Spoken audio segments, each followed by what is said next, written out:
Okay, guys, part two. Okay, so I got cut off from my other video with a phone call coming in.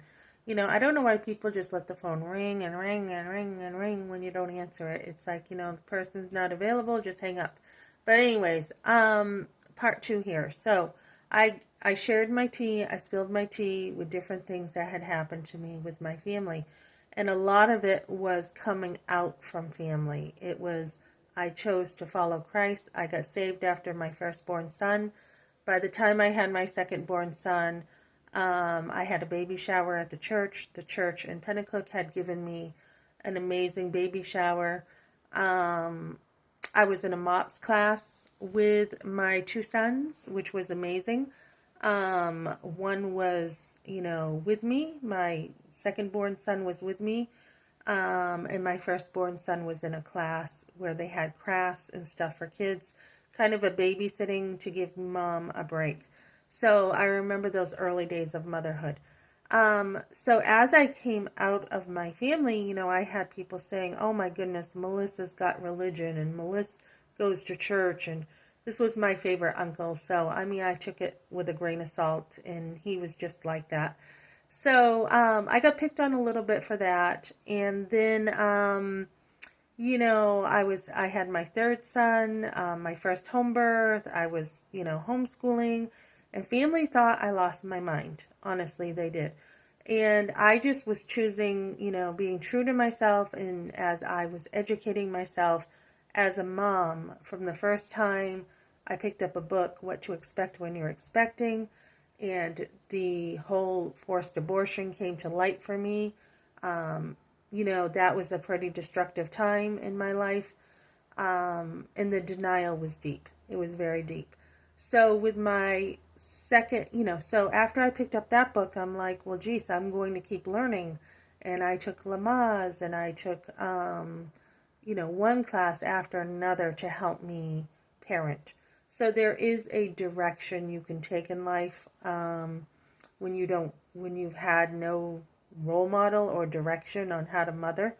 You want to find solutions. So as I have finished up, homeschooling and moving out here, and my husband has chosen to decide the solution to, whatever is bothering him is a divorce.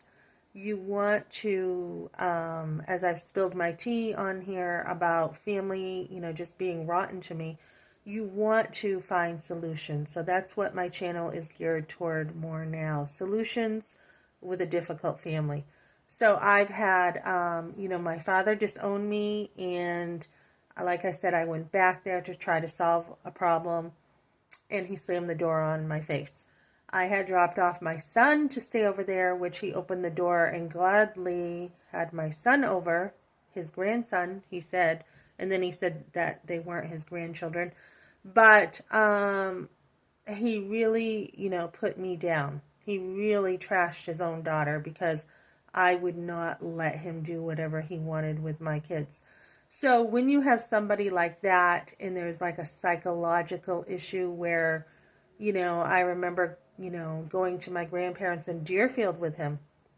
One of the first times me and my dad ever did anything together. I rode in the truck with him, and he wanted to show off my son to his mother, and we went to Deerfield, my grandmother, and we were sitting there, and I'm like, hey, and I'm taking my little guy's hand. I'm like, hey, and I'm talking to him, and my father pushed my hand away. And I didn't say anything at the time, but when we got in the truck, I'm like, why did you push my hand away?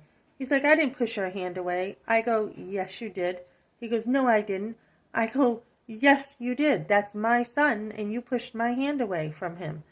And so, what I ended up seeing was truth that could be, distorted so far as it didn't really happen. So when you have things like that happening, I would really say that your best thing to do there is to leave it alone. Just leave it alone. There's obviously some major things going on there. But communication is going to be your number one solution to any problem. It's going to be communication. And I remember saying to my mom after my dad disowned me, like, what is going on with him? What is the matter with him? And she's like, oh, just give him time. You know how your father is. You know how he is. Just give him some time and he'll come around. Well, he never did come around. And it's something sometimes you just have to accept. You just have to accept that for whatever reason you don't know, something happened in his childhood or whatever, that made him the way he is. I think he had a rough childhood, and you have to look at it that way. I was talking to some man who was homeless for a while, and he had said his dad left at 13, and I'm like, did you ever see him again? And he's like, nope, never again in my life. And he goes, I go, didn't that bother you? And he's like, well, he was an alcoholic. So, sometimes it's just empathy or compassion. This guy had no bitterness. He was out the door at 13. He was emancipated or something like that. He said where he could now, as a young kid back in the day, live on his own because he could hold a job and he could drive. So, I mean, I don't know what you call it, but a lot of men back in the day, back in the 50s, 60s, had dads who left. I'm starting to see that. My father-in-law's dad left. He went with another woman and left my father-in-law's mother with like 7 kids or something with no food.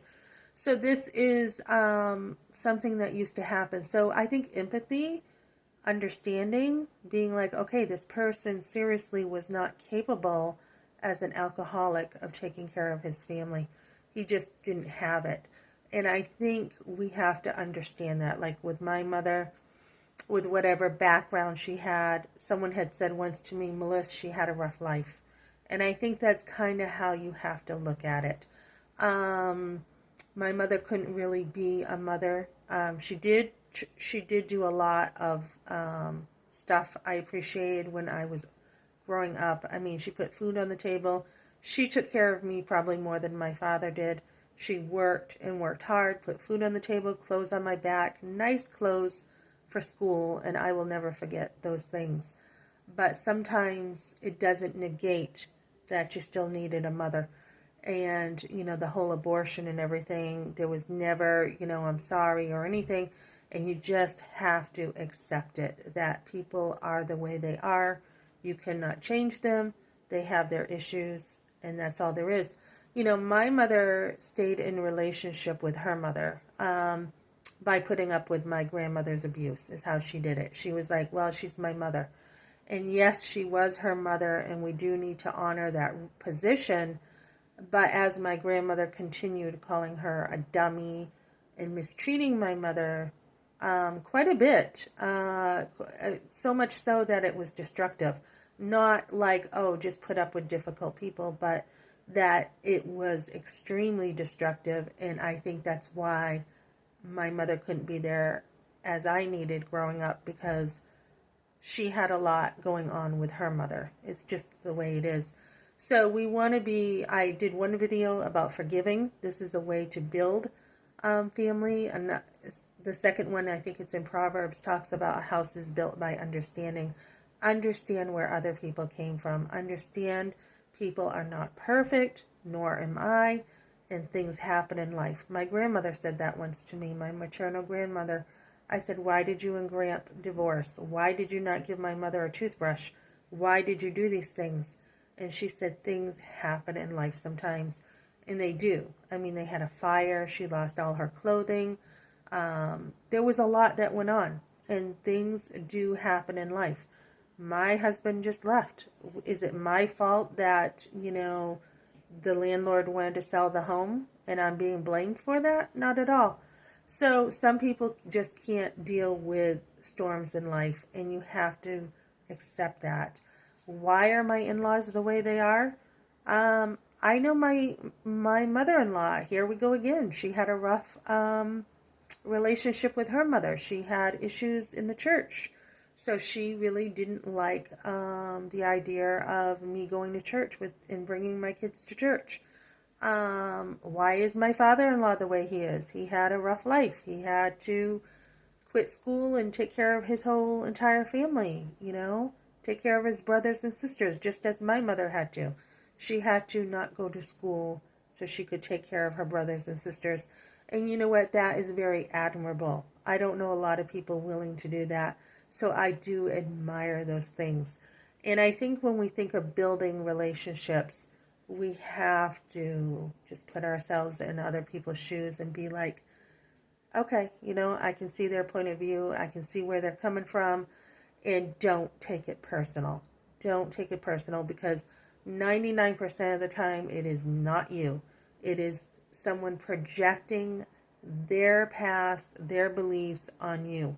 So you want to protect your self-esteem, as people have, tried to mistreat you or take things out on you. You want to have the boundaries up strong enough. And when you come out of narcissism or, a toxic family, the biggest advice I've seen in like all the books I've looked at is you want self-care. You want to take care of you. And the more you develop yourself and the more you take care of you, the better off you're going to be. So it's really about taking care of you. And that's kind of what I did when I got saved. I didn't even try at the time. I was just busy. I mean, I became a Christian, I became a mother, and I'm like, okay, I have a voice now as a mother. What am I going to do? I'm busy, looking at a million things of how I'm going to do this.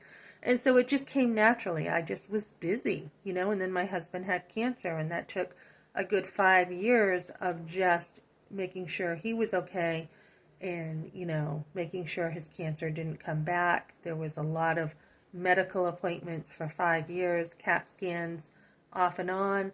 And then I was pregnant with 2 more. So after the doctor said, you probably can't have any more children, we had 2 more. And so I was busy with that. And then after that, I said, I'm going to take care of extended family issues for me. So then I went to a Grace for the Wounded group, and I got, perspectives in a gospel framework. I would say another key is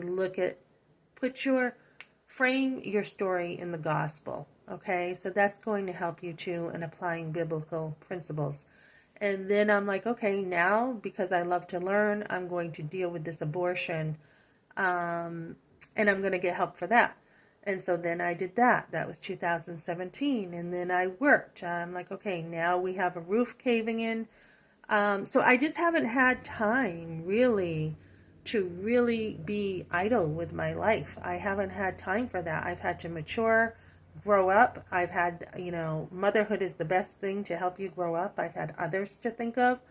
And, even supporting my son in the Army. I mean, cheerleading him on took a lot of work. I mean, it was tough for him in the military. And then, it just seemed like one thing after another. And then I was working and I was trying to get more skills under my feet to make sure I could do a better job to take care of my family with investing in a business in the future. And that would be a cleaning business. And now, as we lost our home and I came over here, giving a hand to my oldest son with his brothers, and offering support because he went through a divorce and he went through a bad one. And, giving support there. And as a vet, making sure he has, had the support after serving.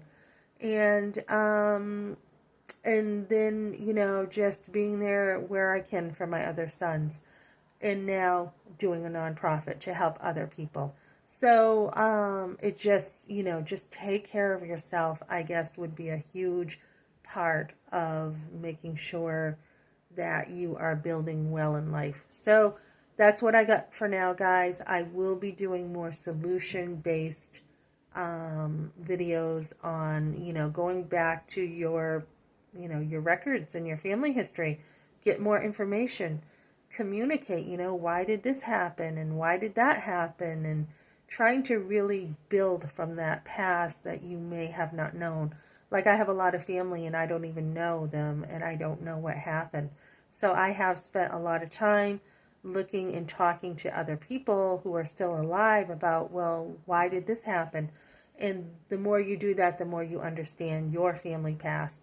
So I would recommend that too. And just keep your eyes on God and keep on trucking. Okay, thanks for joining me, guys.